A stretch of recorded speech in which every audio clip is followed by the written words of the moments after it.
A low hum fills this cramped little station. The bulb overhead gives off just enough light to show the dust in the air. The old radio console, all tubes and broken dials, crackles with uneasy static, as if protesting the hour and the secrets drifting in. Strange distortions ride the waves tonight, odd interferences that come and go, leaving behind shreds of unearthly sounds and uneasy silences. Some will say it's nothing, just the atmosphere playing tricks, or maybe those drones folks claim to see gliding overhead after dark. Perhaps it's best not to speculate too loudly. So lean in closer. I've been here for hours, adjusting the frequencies and waiting for something that doesn't fit the usual patterns. I think I've found it. No howls or screams, no chains rattling in the attic. Just the muffled breathing of a man wide awake when he should be sleeping, a quiet house pressing in around him. He's restless, dragging himself through darkened rooms, too tired to think straight, but too stubborn to give in. He doesn't yet know there's something else under that roof, something that wears silence like a second skin and watches with patient, inhuman eyes. You won't hear a roar, you won't hear a whisper either, but it's there, bending time itself, shifting the weight of the darkness ever so slightly. So listen carefully, friends. The signal's weak and might vanish if you so much as blink, but if you trust your ears, you'll catch the shape of something out of place, something that doesn't belong in any human hour.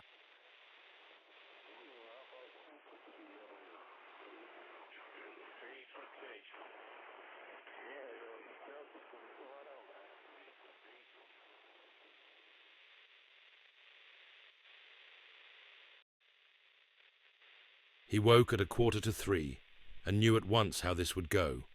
The day stolen away in some slow and silent conspiracy against his better judgment. He had fallen asleep beside the laptop again, half curled atop the covers, with his legs bent awkwardly and his back sore. The lamp, left on as if to ward off the inevitability of sleep, still shone on the cramped bedroom walls. He blinked hard, once, twice, willing himself awake.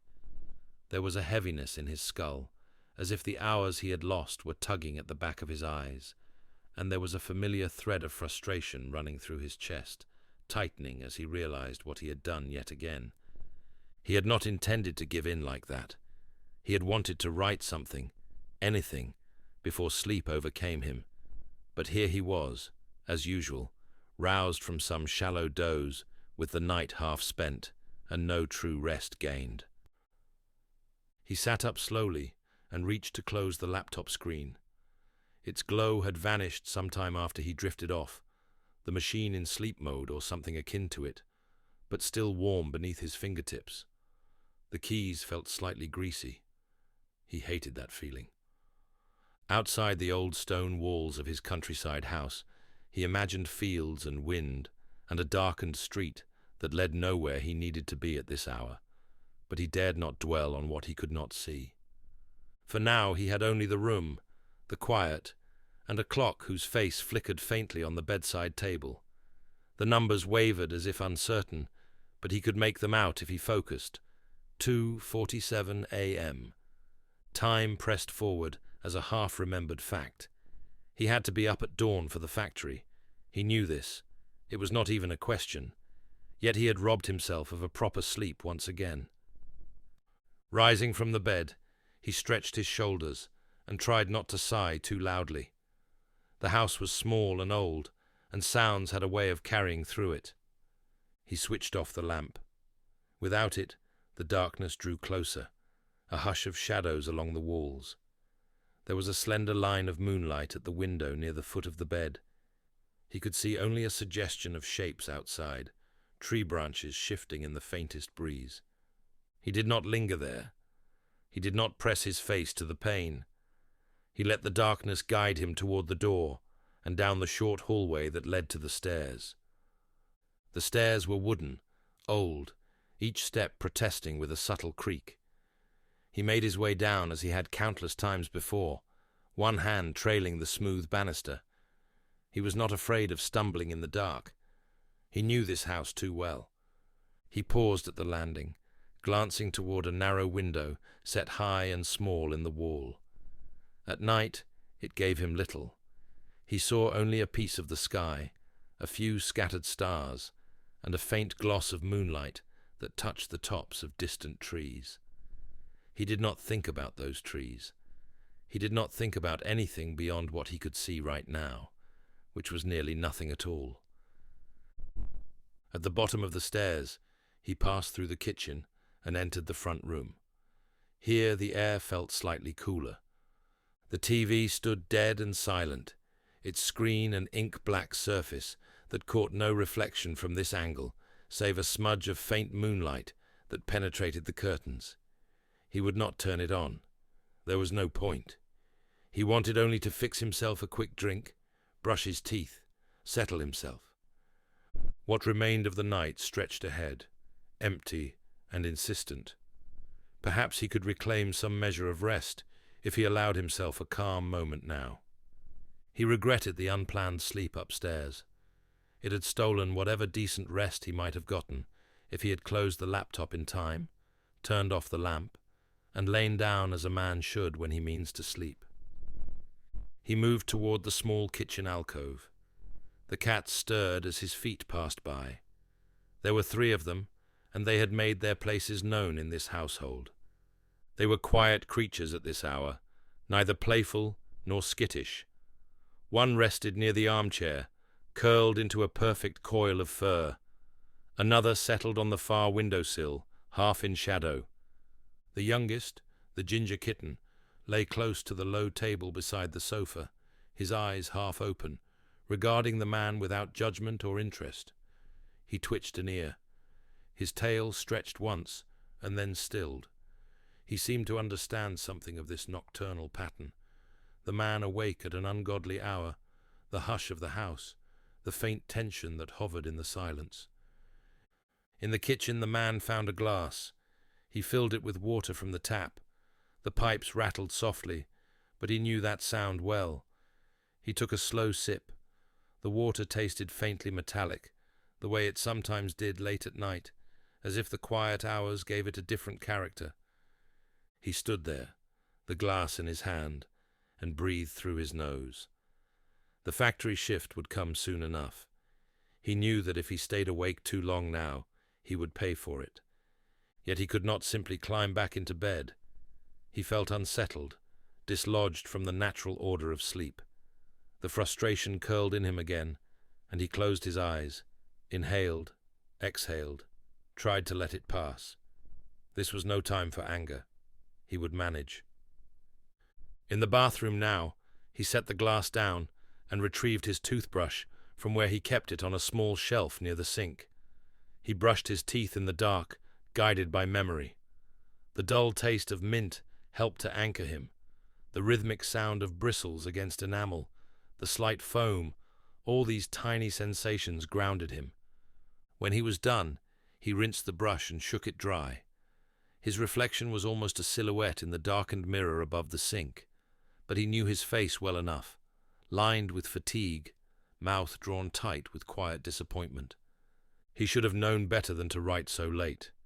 He should have turned off the laptop and closed his eyes properly. Yet here he was, again. Stepping back into the front room, he paused, letting his eyes adjust again. The cats had not moved much. The kitten had rolled onto his side, paws stretched, tail draped over one hind leg. The man once more lowered himself into the armchair, careful not to disturb the hush. The old upholstery had a familiar give, and he sank into it with a soft exhalation.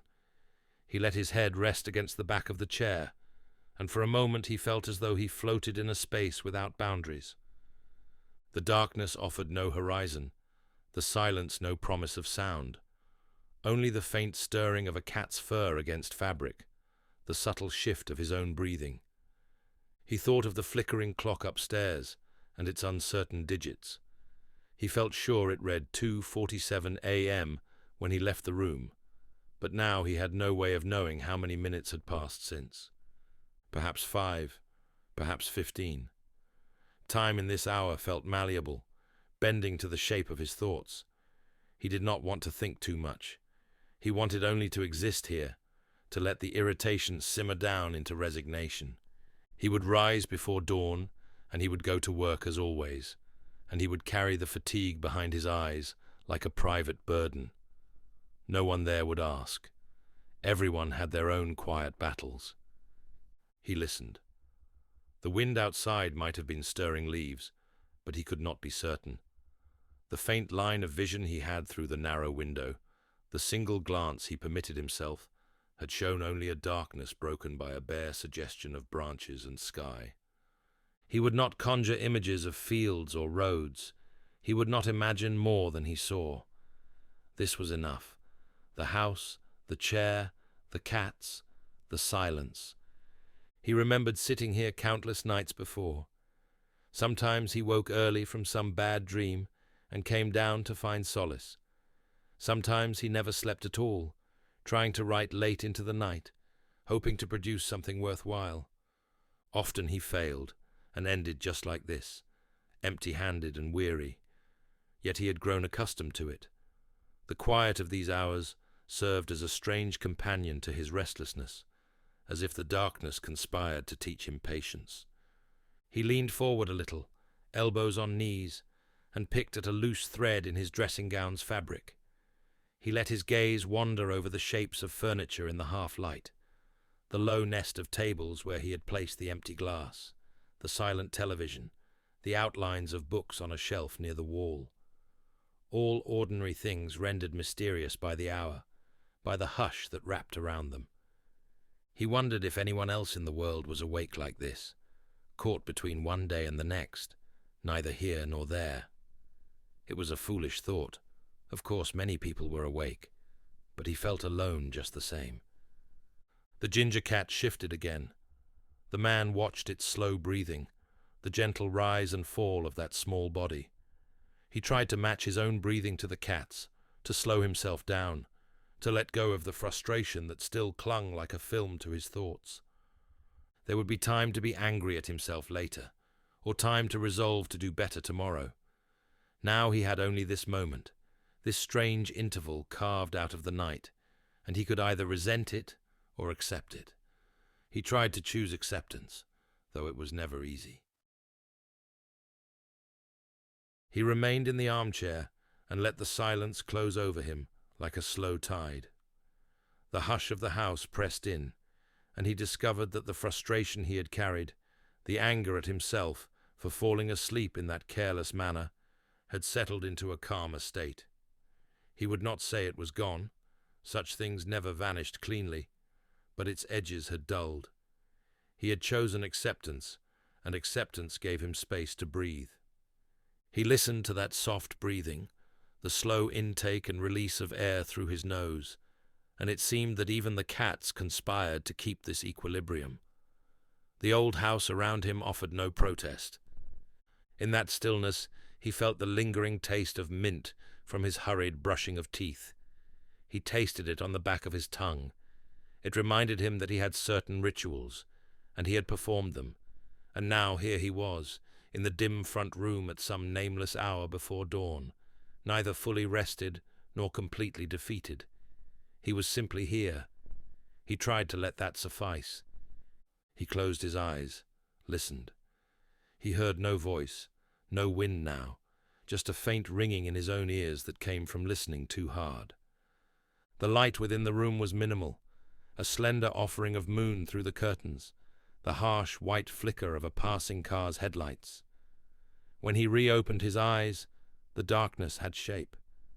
He could see the sofa's arm, the silent TV screen, the outline of the lintel above the fireplace. Time passed without measure. He could not guess how long he remained like that, half slouched yet upright enough to be awake. He did not want to sleep here. He wanted only to let something within him settle. Perhaps he thought if he sat long enough, night would reveal something to him, some small truth hidden in silence. He had felt that sometimes, when the world was quiet, a man could sense the undercurrents of things, the slow turning of wheels unseen. The house and the cats, and the old furniture, and the empty television screen formed a kind of tableau, each piece placed just so, as if arranged for a purpose he could not name. He lowered his gaze to the rug beneath his feet. He noted its worn patterns, threads pulled thin by years of footsteps. He tried to recall when he had last paid it any mind. Maybe never. Such a thing faded into the background of daily life. Yet now he found it oddly comforting to consider. The rug bore silent witness to his comings and goings, to countless small routines enacted without thought. He let his eyes travel slowly, from rug to table to cat, then up to the sofa and across to the TV, and finally toward the door to the kitchen, a shadowed rectangle beyond which he had fetched his glass of water. As he looked toward that dark threshold, he thought he saw something shift. At first he doubted himself. It was so slight, so tentative. He blinked, letting his eyes adjust. The kitchen was mostly darkness, the faint lines of cabinet and counter hinted at, but not defined. If anything moved there, it might have been a play of moonlight, or the subtle drifting of his own vision. He remained utterly still. He had learned, in these quiet hours, that sudden motion often dispelled illusions.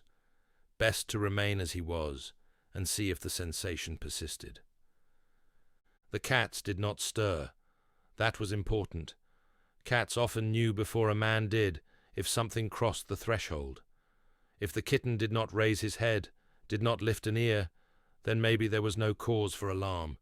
Still, the man's heart beat a degree faster. He had decided on acceptance, but acceptance of what? He suddenly realized he expected something. Some change. The silence had weight. It felt like waiting. He let his gaze drift away, not wanting to stare too hard at that doorway. Sometimes, to see what lies at the edge of vision, one must not look directly. He had known this instinctively, even as a boy, when shapes imagined in the corner of a darkened room dissolved if faced head-on. So he pretended to lose interest. He let his attention roll back across the room, scanning the outlines of furniture, the mute television screen with its faint sheen of reflected light. The screen was off, but it held a subtle gloss. He saw his own shape in it, a dim suggestion of a man seated in an armchair.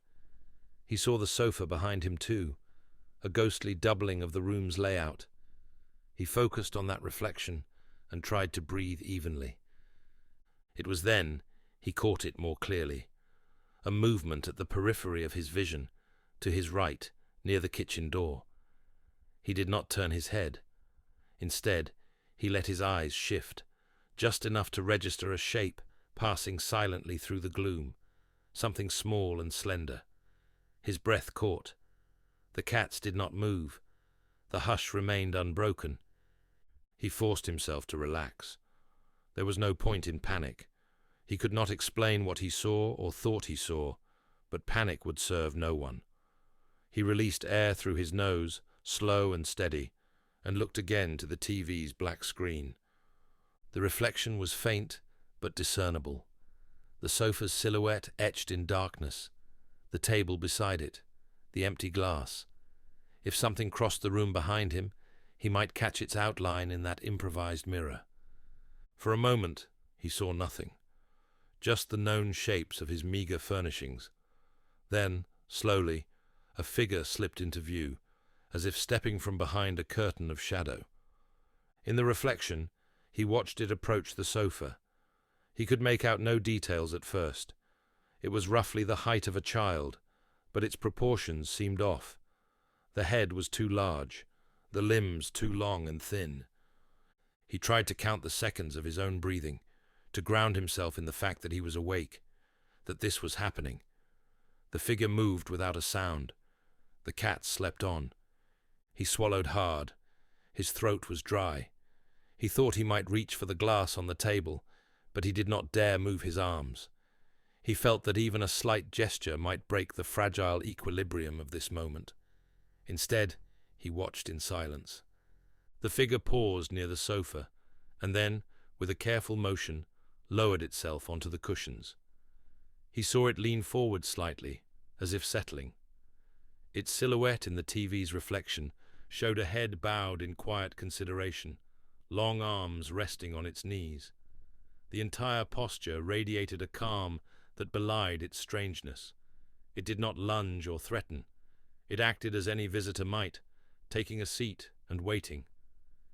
His heart thumped in his chest.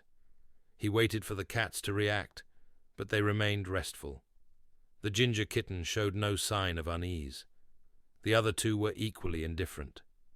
This comforted him more than he would have thought possible. If there were danger, would they not sense it? Would they not flee beneath a chair or puff their fur in alarm? Yet they lay as if nothing had changed, as if the arrival of this impossible guest was merely another passing moment in a long, quiet night. He remembered the strange intuition he had felt earlier upstairs, that flickering clock, the taste of unclaimed hours. Now he sat here, witnessing something that defied explanation. Yet he found himself calmer than reason would allow. He told himself, accept this too. Accept that something sits now on the sofa beside you, visible only in the reflection of the TV screen. Accept that it does not bear the shape of a man, nor of any creature you have ever encountered. Accept that it is here without invitation. There is no changing the fact. As he watched, the figure's head tilted slightly. He could see, in that faint reflected glow, the curve of a skull, hairless and smooth, and the suggestion of large eyes catching a hint of moonlight. He could not be certain, but it seemed to him that the being turned its head to regard him, though he faced away. He imagined that if he turned now, he would see it directly, unobstructed by reflection. The thought made his palms damp. He remained still. He sensed then a gentle pressure at the edges of his mind, as if a quiet voice spoke without words. Remain calm, it seemed to say. He had no proof that the thought came from the being on the sofa, but he knew it must. Who else could project such a notion into his skull without utterance? He wanted to question this intrusion, to demand answers, but something about the presence of this being made him hesitate. It did not feel hostile. It felt patient, as if waiting to see what he would do. So he obeyed. He remained calm.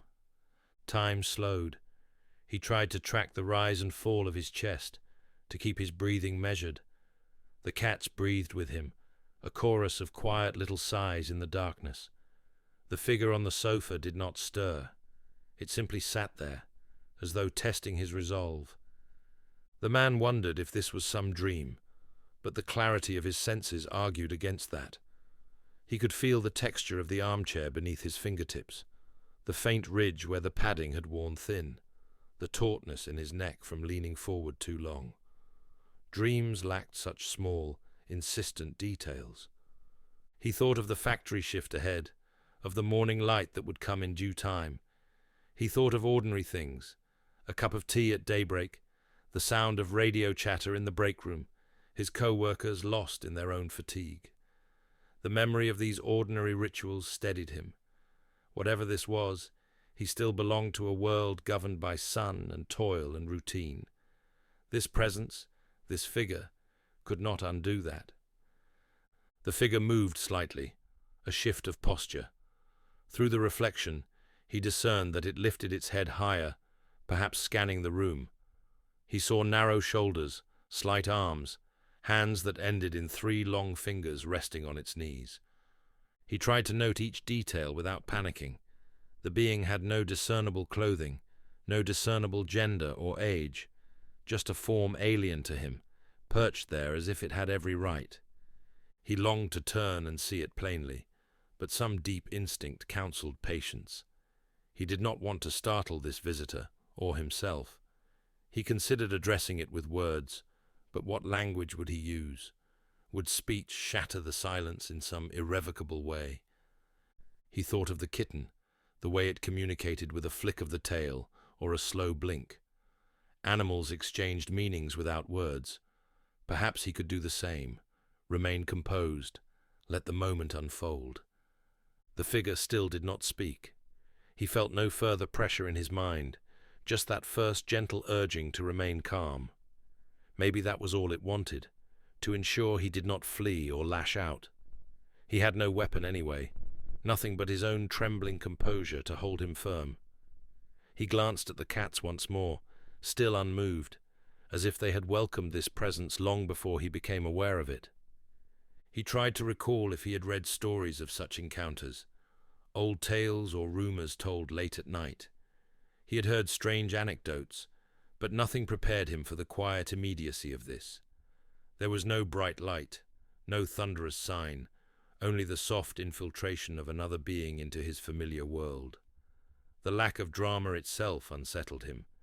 He expected shock and fear, yet found only wonder and a slow, creeping awe, as if he had discovered a rare animal in his own home, one he did not know existed, but could no longer deny. He let the silence stretch. He counted breaths. He watched the reflection. The being's head turned slightly again, and now he thought he saw large brown irises reflecting the faint moonlight like polished stones. They revealed nothing of intent. Still, he felt no threat. There was a curious sense of equilibrium. If danger lurked, would it have not manifested already? He realized how long he had been sitting there, unmoving. His muscles ached. With careful deliberation, he shifted his weight, leaning back against the armchair's cushion more fully. He did this slowly, telegraphing no alarm, no sudden gesture. The figure remained on the sofa. If it noticed his movement, it showed no sign of displeasure. He could feel his shirt's fabric against his back, damp from tension. He exhaled again, quietly, and let his shoulders relax. In that stillness, he wondered what the being saw when it looked at him. A tired man awake too late, dressed in a tattered gown, eyes rimmed with fatigue. A human out of place in his own home. Perhaps to this visitor, he was the strange one, a creature bound to floors and walls and mortal concerns, caught in regrets over wasted hours. The idea humbled him. He tried to form a silent greeting in his mind, as if thinking words might send them across the gulf. He thought, "I mean you no harm." He felt no immediate response, no shift in that delicate mental pressure. Maybe it did not understand, or maybe it chose not to reply. He let the words fade. If communication would come, it would do so on terms not his own. The minutes passed. The figure and the man and the cats shared a moment outside ordinary time. He watched the reflection in the television screen and saw how still the creature remained. It barely moved at all, no fidgeting, no restless shift of posture. It held a poise humans seldom achieved, as if patience were its native element. He dared to glance once more at the corner of his eye, where the figure had first appeared. Nothing there now, just empty space. It had claimed a seat on the sofa, as though it had always known that seat was there waiting. Another small thought pressed at him. Perhaps it had chosen a place close enough to him to show interest, but not so close as to threaten. A cautious distance. The sofa was angled slightly from the armchair, a few feet away. He imagined he could hear it breathing if he listened closely, but no, the silence was too perfect. Outside, a faint breeze rattled the gate, and he felt a tremor of relief that the world beyond his walls still existed. The presence did not vanish at that small sound. It remained. The cats remained. He considered turning on a lamp, but that too seemed risky. Light might reveal too much, might cast this visitor into harsh clarity he was not ready to face. The dimness allowed a kind of truce.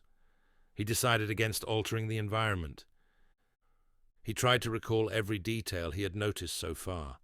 The figure's slender limbs, its large head, the way it moved so quietly, the seeming telepathic instruction to remain calm, the posture that suggested no immediate hostility.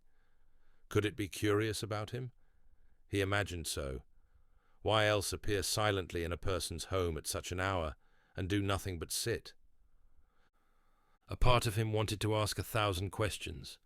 Another part wanted to stand and run. But he did neither. He stayed, feeling that to do anything else would break a fragile contract. Without words, they had agreed to coexist in this stillness. He thought again of the morning that would come. He would have to leave this house and go about his life. The absurdity of that struck him now. Would he simply remember this as a strange vision brought on by fatigue? Yet it was too real to dismiss. He would carry it with him. He would know something had come into his home, something beyond understanding, and sat quietly within arm's reach. He would know that his ordinary world had cracks through which the extraordinary could slip at any moment. Time stretched further. He lost count of how long he watched the reflection, how many times he measured his breaths against the slow, silent presence in the room. The cats dozed on, shifting only occasionally. He listened to the slight rasp of air through his own nostrils. He considered whether he should offer any gesture, a slight nod, a whisper too soft to wake the cats. But he hesitated, unsure if he had the right. Then he noticed, by the faintest motion in the screen's reflection, that the figure had inclined its head again, subtle, almost imperceptible, as if acknowledging his thoughts or granting permission for something unnamed. He swallowed. If it wanted him to speak, would he dare? He could try a single word, quiet as a breeze. But the presence had so far communicated without sound. Would a spoken word seem clumsy, disruptive? Perhaps silence was the only proper currency here. He remained quiet, answering the figure's slight nod with a long, steady blink. If it could read intent, let it read this. He meant no harm, no challenge. He was only a man, tired and open to whatever this encounter might mean. He wondered if this was a visitation from something greater, if he should feel awe or worship or terror. But nothing in the moment suggested divinity or malice. It felt more like two living beings sharing a still and private hour, each curious about the other. He found a strange comfort in that. As the moments drifted on, he found himself growing accustomed to its presence. That was remarkable in itself. What was unthinkable minutes ago now became a quiet fact of his reality. A slender figure of impossible origin seated on his sofa, reflected in his television's dark screen. He no longer trembled. His heart no longer raced. He felt calm, as instructed, as guided by some gentle mental nudge he could not explain. The cats slept. The night held its breath. The figure waited, and the man waited too, bathed in the fragile accord that had arisen between them. He wondered if at some point the figure would depart as silently as it came. He did not know how he would feel about that. Relieved, perhaps, or strangely bereft. Already he sensed that this meeting would leave a mark on him. Already he knew that tomorrow's dawn would find him changed. For now, though, he remained where he was, eyes on the reflection, seeing that form poised in stillness. He let his mind settle into the present moment. All questions could wait. All fears could rest. He had chosen acceptance, and now acceptance had led him here, to this delicate communion in the dark. He settled into the hush, the quiet around him as thick and gentle as fog. In the reflection on the TV's dark surface, the small figure remained seated on the sofa. It did not shift or stir, merely existed, and its calm presence set the tone for everything else. He breathed slowly, conscious of the faint weight in his chest that came from holding so much silence inside. The ginger kitten stirred. Lifting his head, he seemed to peer curiously toward the sofa before slipping down onto the floor. The man watched in the reflection as the cat approached the visitor, tail held low and relaxed, as if greeting a familiar houseguest. It rubbed once against the unseen shape's legs, and then wandered off, satisfied. The man felt a quiet gratitude that the cat had accepted this stranger so easily. He let his mind wander. No words had been spoken, yet he sensed a gentle prodding, a current of thought beneath his own.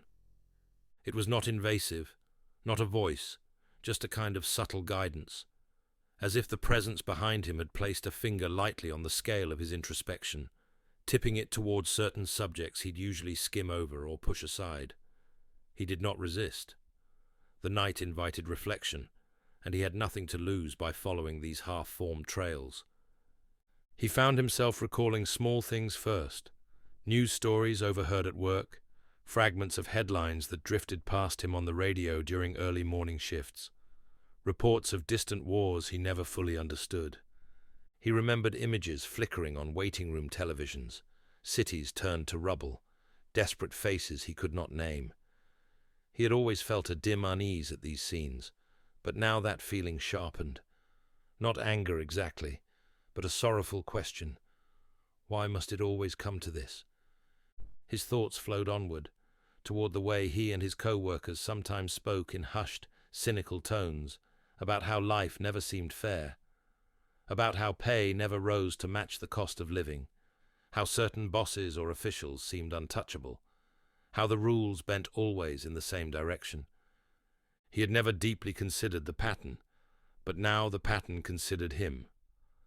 An understanding took shape, a sense that a small number of people pulled the strings, arranged the board, and ensured that the ordinary folk scraping by were kept too busy, too tired, too constrained to change much of anything.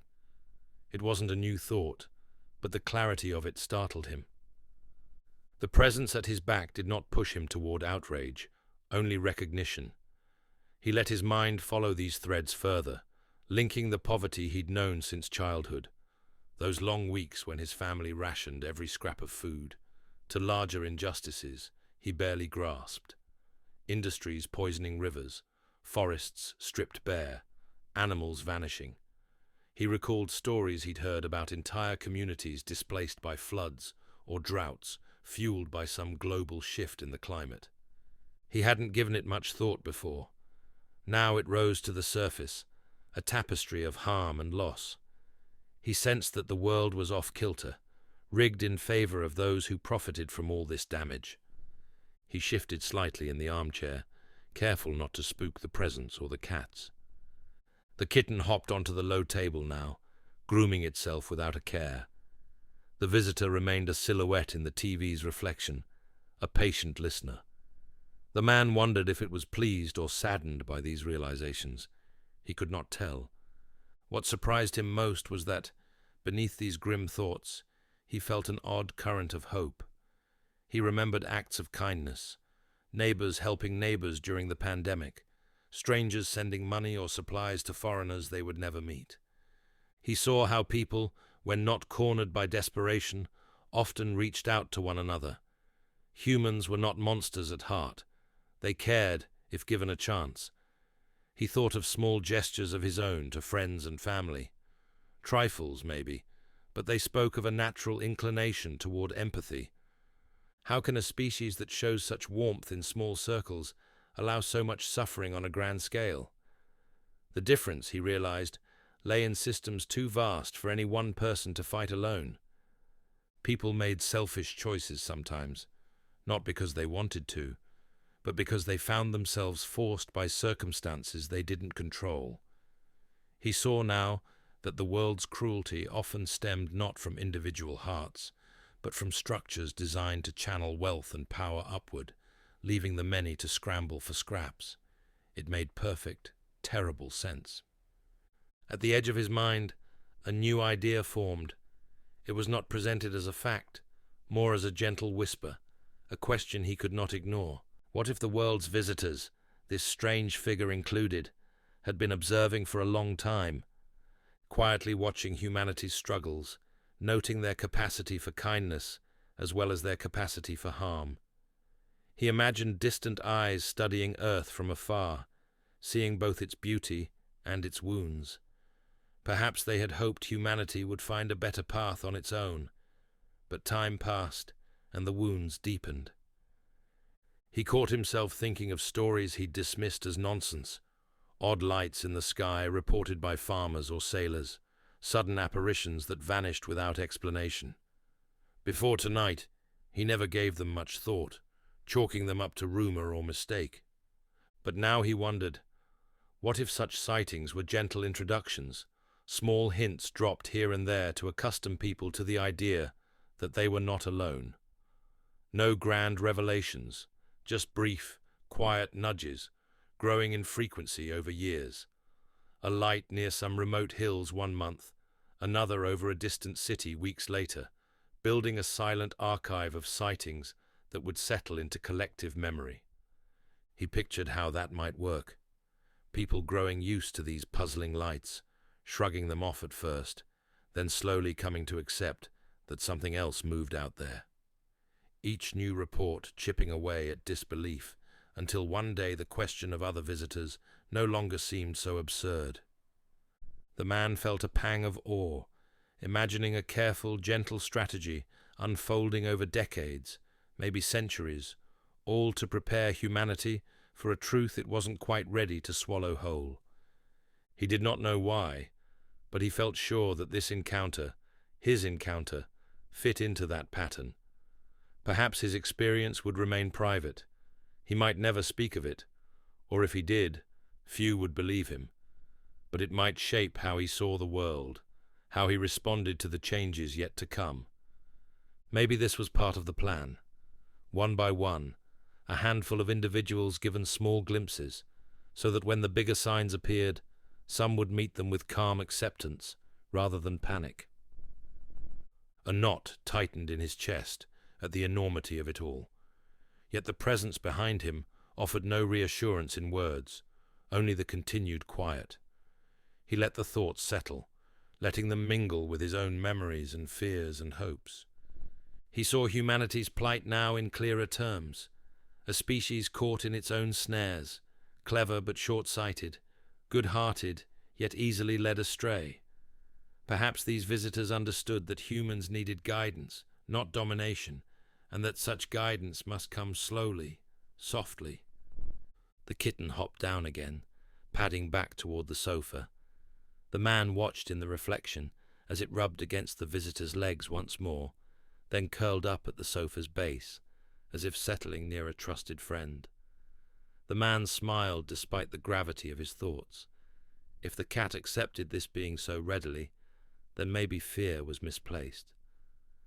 He considered the idea that one day, not too far off, lights would appear in the skies more frequently, over more populated areas, undeniable even to skeptics. Gradually, people would face the truth. They were not alone. How they responded, whether with violence and denial or with curiosity and cooperation, would determine what came next. He sensed something encouraging him to think along these lines, to consider the possibilities without despair. Change need not be catastrophic. If handled gently, it could be a doorway to something better. He realized the visitor was helping him see that humanity stood at a threshold. He did not feel lectured or scolded. Instead, it was as if someone had shown him a mirror that reflected not just himself, but the entire species and the planet they shared with countless other beings. He understood now that this was not just about humans. The world brimmed with life, all of it interconnected. The idea that human folly threatened that tapestry weighed on him. Yet in that heaviness, he found a sliver of hope. If they could see the truth, perhaps they could choose a wiser path. He felt no need to question how these thoughts had come. They flowed so smoothly, it was easy to pretend they were his own, memories and notions unlocked by the night's strangeness. But he knew better. This was communication, subtle and profound, carried out without a single spoken word. He had accepted the silence, and the silence had responded by guiding his mind. He swallowed. Outside, the night remained quiet. Inside, he felt closer to understanding something vast, yet his understanding was incomplete. He had been given hints, not a map. He tried to imagine what role he might play, if any. Perhaps he would play none at all, just carry this strange knowledge forward into dawn and beyond. But even that would matter, changing how he moved through the world, how he judged what he saw and heard. The cat yawned and settled in. The visitor's reflection remained steady. The man wished he could read that shadowy face, glean some sign of approval or encouragement. But maybe this absence of clear reaction was also deliberate, leaving him room to form his own conclusions. He closed his eyes, steadying himself, feeling the rhythm of his breath. He recognized now that the world was more complicated and precious than he'd allowed himself to believe. He sensed that the old patterns of suffering and inequality were neither inevitable nor unnoticed by eyes older and wiser than his own. In that knowledge, he found a kind of peace.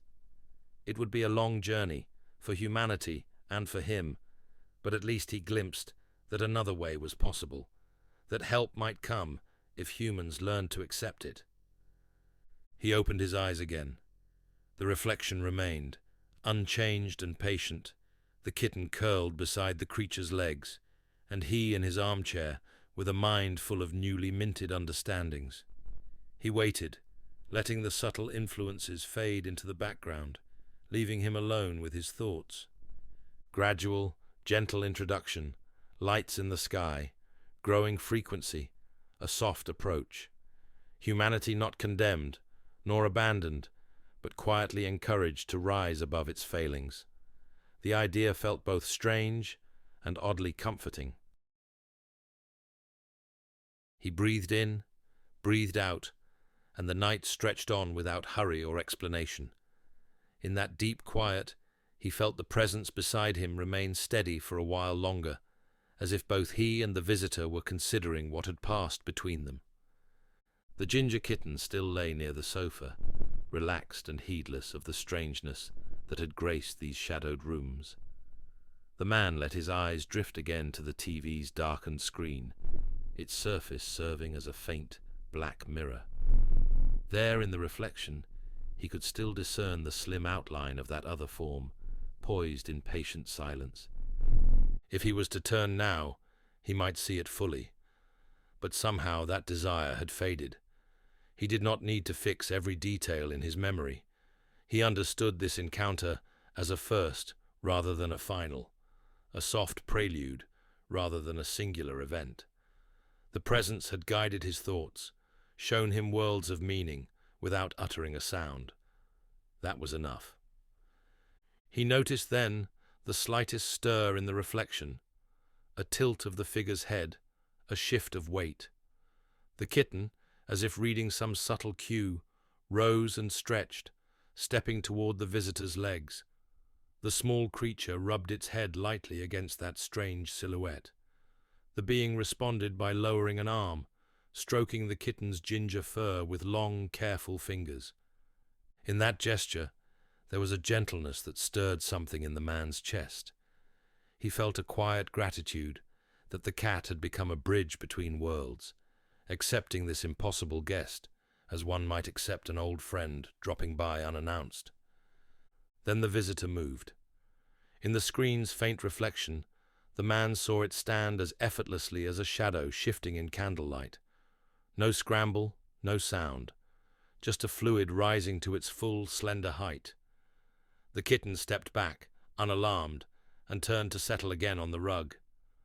The visitor hovered there a moment, an outline against the dim pattern of the sofa's upholstery, as though considering whether to remain or depart.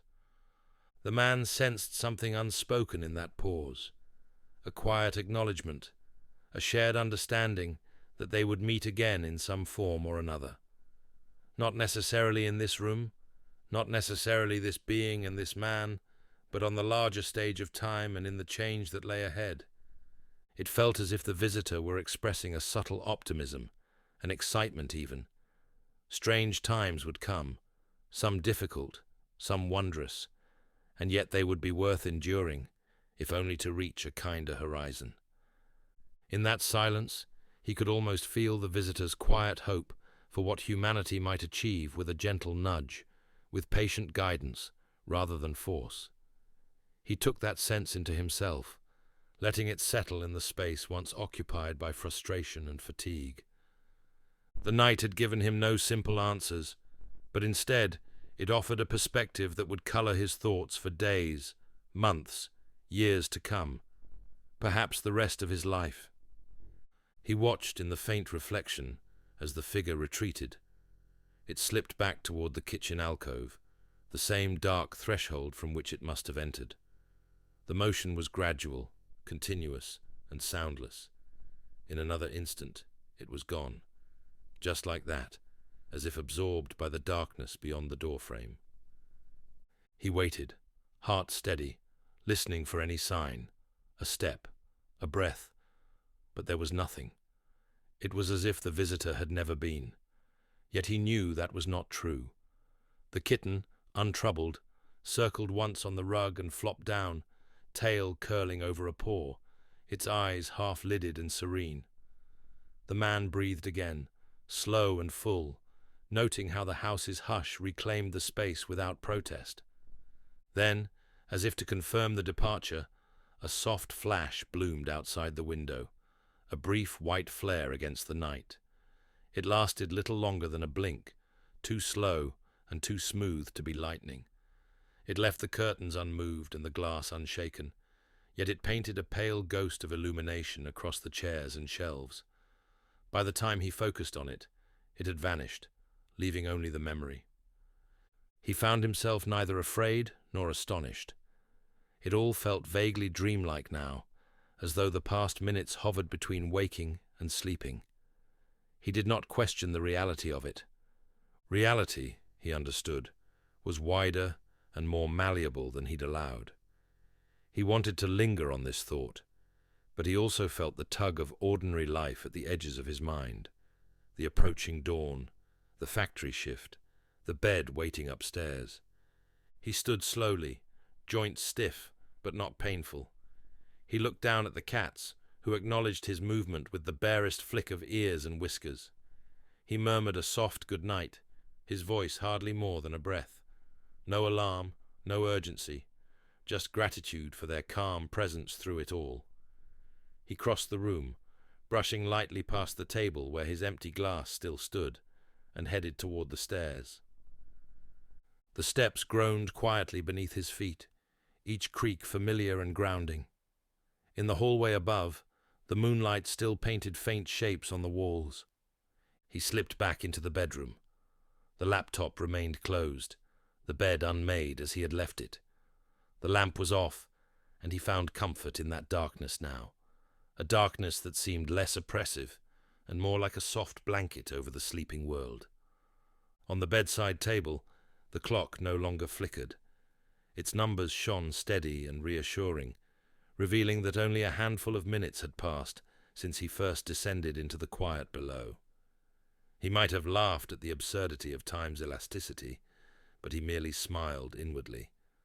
There was no need to question it. He had learned enough for one night.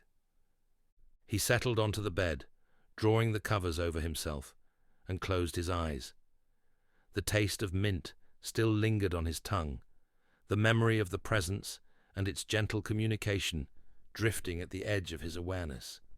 He did not doubt that change would come, that distant lights would appear in greater numbers, that humanity would face new truths. He also sensed that the path ahead, though strange and sometimes challenging, held promise. There would be other nights, other moments when quiet revelations slipped through the cracks of ordinary existence.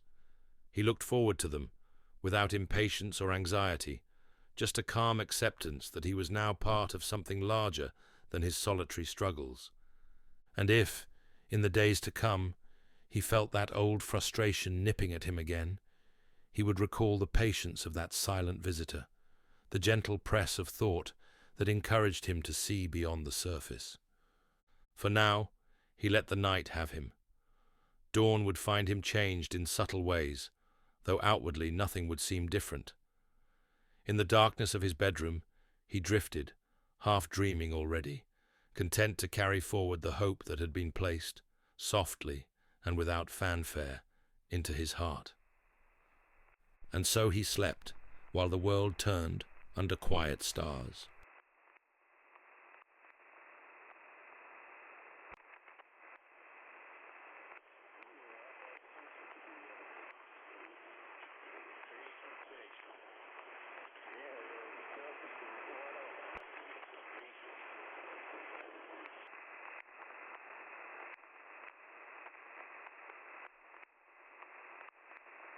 The static stirs again, quieter than before, as though unwilling to intrude on what's just passed. Whatever we've tuned into, this small, intimate crossing of paths, has ended without spectacle. The man will rise with a gentler outlook, carrying forward a soft conviction that life can be broader and kinder than it seems. The visitor's presence, though fleeting and mysterious, left no scars, only a sense that the world is bigger than the boundaries he once set for it. We have no grand explanation to offer, no proof to file away.